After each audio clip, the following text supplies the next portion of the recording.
सावित्री 2 बेटों की माँ थी। उसे इस बात पर बड़ा घमंड था। वो मानती थी कि बेटे घर की शान होते हैं। ये ले सावित्री, मिठाई खा, मेरे यहाँ पोती पैदा हुई है। ये सुनते ही सावित्री मुंह बना के कहती है, अरे तू तो लुट गई, बर्बाद हो गई, तेरे यहाँ लड़की पैदा हो गई। अरे तू ऐसा क्यों कह रही है? मैं तो बहुत खुश हूँ। अरे जब तेरी पोती के पीछे तुझे खर्चे पर खर्चे करने पड़ेंगे ना, तब ये तेरी सारी खुशी गम में बदल जाएगी। पहले लड़की की पढ़ाई लिखाई का खर्चा, फिर उसकी शादी का खर्चा। अरे आजकल की शादियाँ कितनी महंगी हो गई है। गहने बनाओ, लाखों रुपए पानी की तरह बह जाते हैं। लड़कियाँ तो सिर्फ खर्चा करवाने के लिए ही पैदा होती हैं। इस तरह लड़कियों के प्रति अपने विचार व्यक्त करते हुए सावित्री ममता को लंबा चौड़ा भाषण देके चली जाती है। अब तो आप लोग इस कहानी में सावित्री देवी का पात्र अच्छी तरह समझ ही गए होंगे। कुछ समय बाद सावित्री की बड़ी बहू भी एक लड़की को जन्म देती है। फिर क्या था, सावित्री पूरा आसमान सर पर उठा लेती है। हे भगवान, ये तू मुझसे किस जन्म का बदला ले रहा है? अरे मैं तो मंदिर में रोज आकर तुझसे कहती तो थी कि मुझे एक पोता चाहिए, और तूने मुझे पोती दे दी। इतनी मिठाइयाँ और प्रसाद चढ़ाने का क्या फायदा हुआ? तभी सावित्री की बहू निशा कहती है, क्या माँ जी, आप भी इतनी सी बात पर नाराज हो गई हैं? देखिए तो आपकी पोती कितनी सुंदर है, बिल्कुल आप पर गई है। अरे चुप कर, तुझे 9 महीने इतने महंगे महंगे काजू बादाम फल फ्रूट खिलाने का फायदा क्या हुआ? मेरे तो सारे पैसे बर्बाद हो गए। ये सुन सावित्री का बड़ा बेटा अजय कहता है, माँ, तुम सिर्फ नाम के लिए 2020 में रहती हो। असल में तुम्हारा दिमाग सैकड़ों साल पुरानी सोच रखता है। आज के जमाने में लड़का और लड़की में कौन फर्क करता है? मैं तो बहुत खुश हूँ कि भगवान ने मुझे लक्ष्मी के रूप में बेटी दी है।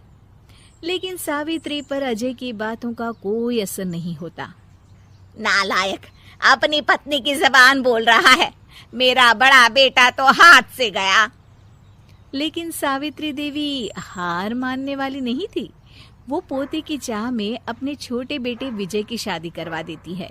कुछ समय बाद आखिरकार वो दिन आ ही जाता है जब सावित्री की छोटी बहू गर्भवती हो जाती है।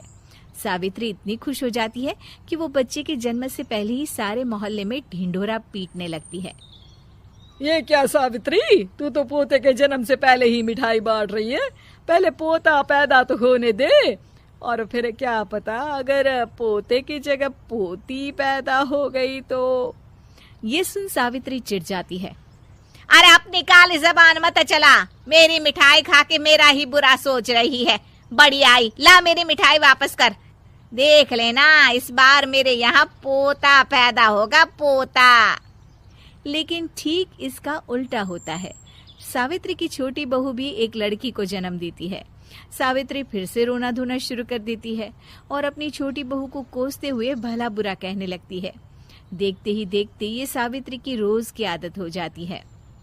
एक दिन उसकी इस आदत से परेशान होकर विजय अपने भाई अजय से कहता है, भैया, माँ खुद एक औरत होकर हमारी बेटियों को पसंद नहीं करती, उल्टा उन्हें रोज कोसती रहती है। मुझे माँ की यह आदत बिल्कुल पसंद नहीं आती। अरे तू ठीक कहता है, मैं भी अब माँ से तंग आ गया हूँ। अच्छा, तो अब तुम दोनों इस तरह पीठ पीछे मेरी बुराई भी करने लग गए हो? नहीं माँ, हम चाहते हैं कि घर में शांति बनी रहे। हमें हमारी बेटियाँ बहुत प्यारी है। मैं नहीं चाहता कि वह तुम्हारे ताने सुन सुन कर बड़ी हो, और इसीलिए हम दोनों ये घर छोड़कर चले जाएंगे। हाँ माँ, मैं भैया की बात से सहमत हूँ। जब तुम इस घर में अकेली रहोगी तब तुम्हें अपनों की कीमत का एहसास होगा। अपने दोनों बेटों के मुंह से अपनी माँ के लिए इतने कठोर शब्द सुन सावित्री भावुक और रुआंसी होकर कहती है, क्या सच में तुम दोनों मुझे इस घर में अकेली छोड़कर चले जाओगे? हाँ माँ। हाँ माँ, अब पानी सर के ऊपर जा चुका है। मैं तुम दोनों के बिना नहीं रह सकती। अपनी सास के आंसू देख अजय और विजय की पत्नी अपने पतियों से लड़ पड़ती है। अरे जिसे जाना है वो जाए, मैं माँ जी को छोड़कर कहीं नहीं जाने वाली। भाभी, आप ये क्या कह रही हैं? वही जो तुम सुन रहे हो, दीदी बिल्कुल सही कह रही है। हम बेटियों के संस्कार हमें सिखाते हैं कि सास माँ समान नहीं बल्कि माँ ही होती है, और उस